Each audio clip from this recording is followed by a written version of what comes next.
Since the change of the political party in charge has not made a difference, who's really in charge?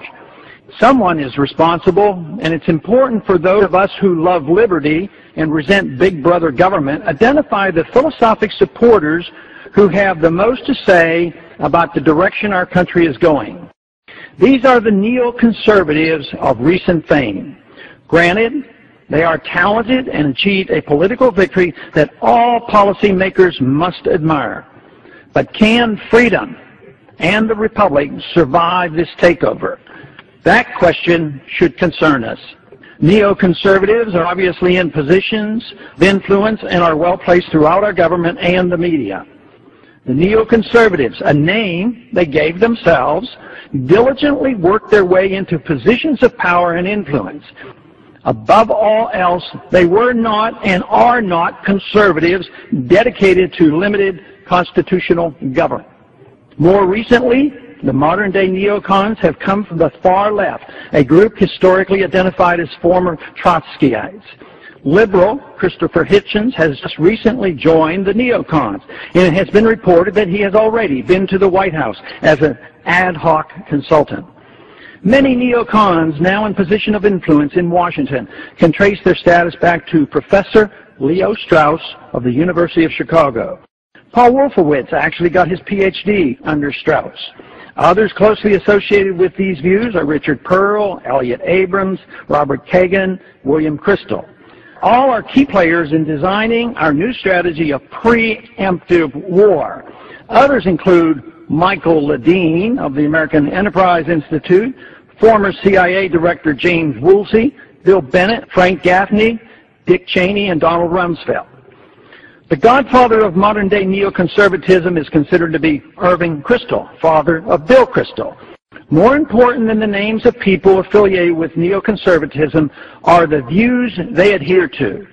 Here is a brief summary of the general understanding of what neocons believe. They agree with Trotsky on permanent revolution, violent as well as intellectual. They are for redrawing the map of the Middle East and are willing to use force to do it. They believe in preemptive war to achieve desired ends. They accept the notion that the ends justify the means. They express no opposition to the welfare state. They are not bashful about an American empire. Instead, they strongly endorse it.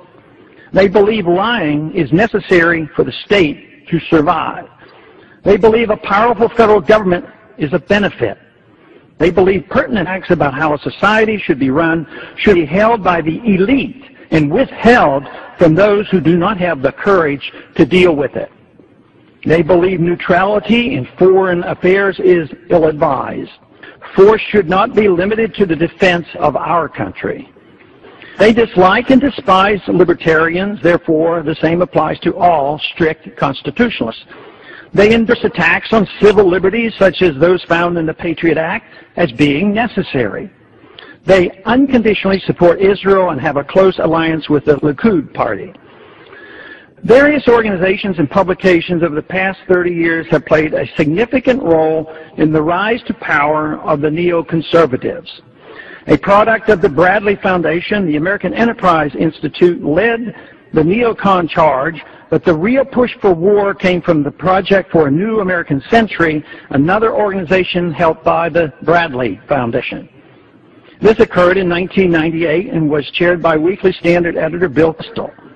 They urged early on for war against Iraq, but were disappointed with the Clinton administration, which never followed through with its periodic bombings. Obviously, those bombings were motivated more by Clinton's personal and political problems than a belief in the neocon agenda. The money and views of Rupert Murdoch also played a key role in promoting the neocon views, as well as rallying support by the general population through his News Corporation, which owns Fox News Network, the New York Post, and Weekly Standard.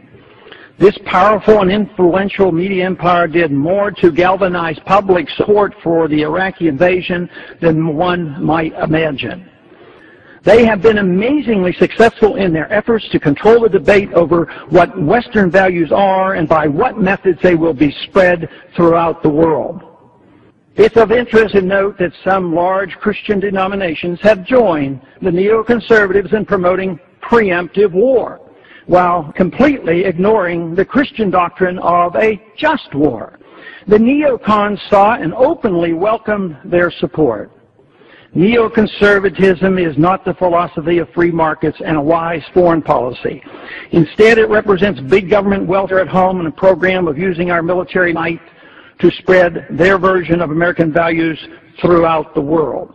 If the neoconservatives retain control of the conservative limited government movement in Washington, the ideas once championed by the conservatives of limiting the size and scope of government will be a long-forgotten dream.